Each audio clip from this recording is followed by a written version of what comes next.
Assalamualaikum warahmatullahi wabarakatuh. Perkenalkan, nama saya Muhammad Farid Noval. Saya dari Fakultas Ekonomi dan Bisnis, Prodi Manajemen S1.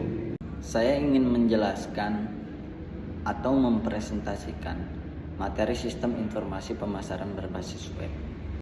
Pertama-tama, kita harus mengenali terlebih dahulu apa itu sistem informasi pemasaran. Apa sih sistem informasi pemasaran itu? Sistem informasi pemasaran (SIP) adalah sistem yang dirancang untuk mendukung kegiatan pemasaran dengan mengumpulkan, mengelola, dan menganalisis data untuk mengambil keputusan yang lebih baik dalam pemasaran produk atau jasa. Menurut Kendall dan Kendall pada bukunya terbit di tahun 2010, sistem informasi adalah kumpulan komponen yang saling berinteraksi untuk mengumpulkan, memproses, menyimpan, dan mendistribusikan informasi. Dalam konteks pemasaran, SIP juga digunakan untuk mengelola informasi yang terkait dengan pasar, pelanggan, kompetitor, dan tren industri yang relevan. Selanjutnya ada perancangan sistem informasi pemasaran berbasis web. Perancangan sistem informasi pemasaran berbasis web adalah proses untuk mendesain sistem informasi yang dapat diakses melalui internet untuk memudahkan pengguna melakukan transaksi, mendapatkan informasi produk, serta berinteraksi dengan pelanggan secara langsung.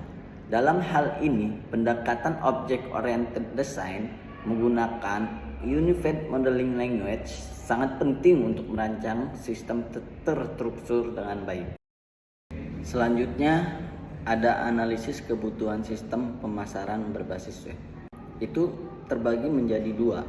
Proses analisis kebutuhan adalah langkah awal yang sangat penting dalam merancang sistem informasi pemasaran berbasis web. Menurut Heinemann et al.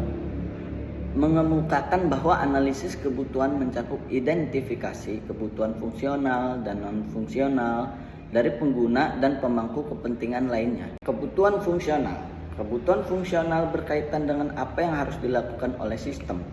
Dalam hal ini, sistem harus dapat mendukung proses pemasaran seperti pengelolaan produk, pengolahan transaksi, pelacakan perilaku pelanggan, dan pemberian rekomendasi produk berdasarkan referensi pelanggan.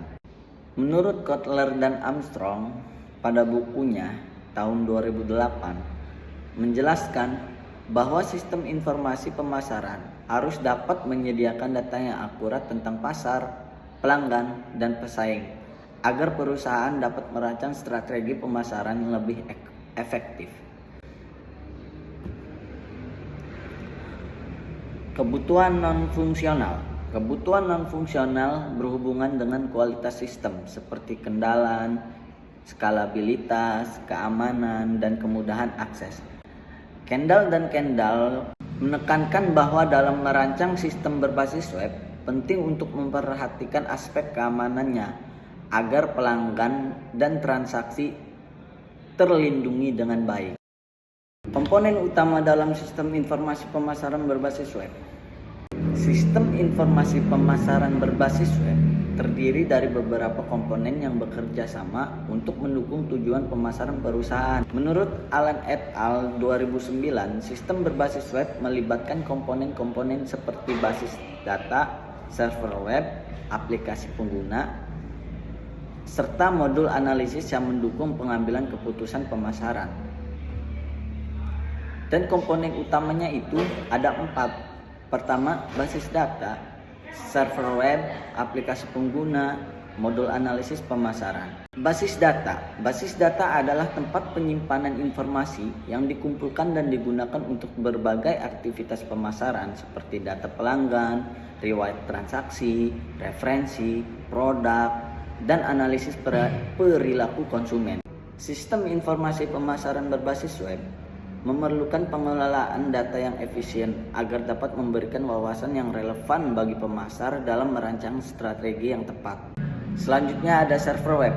Server web ini bertanggung jawab untuk mengelola permintaan dari pengguna atau customer yang mengakses situs web perusahaan. Server ini memastikan bahwa data yang diperlukan tersedia dengan cepat dan dapat diakses kapan saja, sehingga pelanggan tidak mengalami keterlambatan dalam memperoleh informasi yang dibutuhkan. Selanjutnya ada aplikasi pengguna. atau user interface. Aplikasi pengguna adalah antarmuka yang digunakan oleh pelanggan atau pemasar untuk berinteraksi dengan sistem. Antarmuka ini harus dirancang dengan baik agar mudah digunakan dan memberikan pengalaman yang menyenangkan bagi pengunjung situs. Kendall dan Kendall menyarankan bahwa user interface harus memperhatikan aspek kegunaan, estetika, dan navigasi yang jelas untuk memaksimalkan interaksi pengguna. Yang terakhir adalah modul analisis pemasaran. Modul ini digunakan untuk menganalisis data yang dikumpulkan dan memberikan wawasan membantu dalam mengambil keputusan pemasaran. Data yang dianalisis dapat berupa demografi pelanggan, perilaku pembeli, atau efektivitas iklan. Modul analisis yang baik memungkinkan perusahaan untuk membuat keputusan berbasis data yang lebih tepat dan dapat meningkatkan efektivitas pemasaran. Tantangan implementasi sistem informasi pemasaran berbasis web. Implementasi sistem informasi pemasaran berbasis web dapat menghadapi berbagai tantangan, baik dari sisi teknis maupun operasional. Berdasarkan penelitian Melia Windiana, ada beberapa tantangan yang sering dihadapi dalam penerapan sistem ini. Antara lain itu ada 3. Pertama, ada keamanan dan data privasi. Salah satu tantangan utama dalam sistem pemasaran berbasis web adalah menjaga keamanan data pelanggan dan transaksi. Kotler dan Armstrong menekankan pentingnya perlindungan data pribadi pelanggan agar terhindar dari penyalahgunaan informasi yang serangan siber. Kedua, ada integrasi dengan sistem yang ada. Banyaknya perusahaan yang telah memiliki sistem informasi lainnya yang tidak berbasis web, sehingga integrasi antara sistem lama dan sistem baru berbasis web menjadi tantangan tersendiri. Kendall dan Kendall menyarankan agar proses migrasi dan integrasi dilakukan dengan hati-hati untuk menghindar gangguan operasional. Yang ketiga, ada adaptasi pengguna.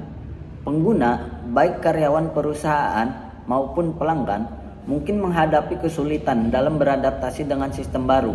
Oleh karena itu, pelatihan dan dukungan teknis yang memadai sangat diperlukan untuk memfasilitasi transisi ke sistem baru. Hermawan Kartajaya menyarankan agar perusahaan memberikan edukasi yang cukup kepada pengguna agar sistem dapat dimanfaatkan secara optimal. Adapun solusi untuk mengatasi tantangan. Untuk mengatasi tantangan tersebut, beberapa solusi yang dapat diterapkan antara lain adalah: pertama, menggunakan teknologi keamanan yang canggih. Kedua, perencanaan migrasi yang matang. 3, pelatihan pengguna menggunakan teknologi keamanan yang canggih. Penggunaan enkripsi data, autentifikasi 2 faktor, dan protokol keamanan lainnya dapat membantu melindungi data pelanggan dan transaksi dalam sistem pemasaran berbasis web. Selanjutnya, perencanaan migrasi yang matang. Perencanaan yang matang untuk migrasi data dan integrasi antara sistem lama dan sistem baru akan meminimalkan resiko gangguan dalam operasional perusahaan. Pelatihan pengguna. Pelatihan yang komprehensif untuk pengguna akhir, baik karyawan maupun pelanggan, akan mempercepat proses adaptasi terhadap sistem baru dan meningkatkan tingkat keberhasilan implementasi. Dan yang terakhir adalah kesimpulan. Pemasaran berbasis web adalah promosi produk melalui situs web dan media sosial. Pemasaran berbasis web dapat membantu perusahaan untuk menjangkau pasar yang lebih luas. Berikut ini ada beberapa kesimpulan dari pemasaran berbasis web. Pertama, ada pemasaran berbasis web dapat meningkatkan jangkauan pemasaran produk. Pemasaran berbasis web dapat mempermudah perusahaan untuk menjual produk kepada pelanggan. Pemasaran berbasis web dapat membantu perusahaan untuk memantau dan menyediakan kebutuhan calon pembeli. Pemasaran berbasis web dapat membantu perusahaan untuk menginformasikan produk kepada pelanggan tanpa dibatasi ruang dan waktu. Pemasaran berbasis web dapat membantu perusahaan untuk melakukan transaksi penjualan dengan konsumen tanpa harus mengunjungi toko secara langsung. Dan adapun pemasaran berbasis web dapat dilakukan melalui berbagai media seperti iklan banner, email promosi, posting media sosial, atau blog. Itu saja yang dapat saya sampaikan. Apabila ada kekurangan, saya mohon maaf. Dan terima kasih kepada teman-teman yang sudah menonton video saya. Assalamualaikum warahmatullahi wabarakatuh.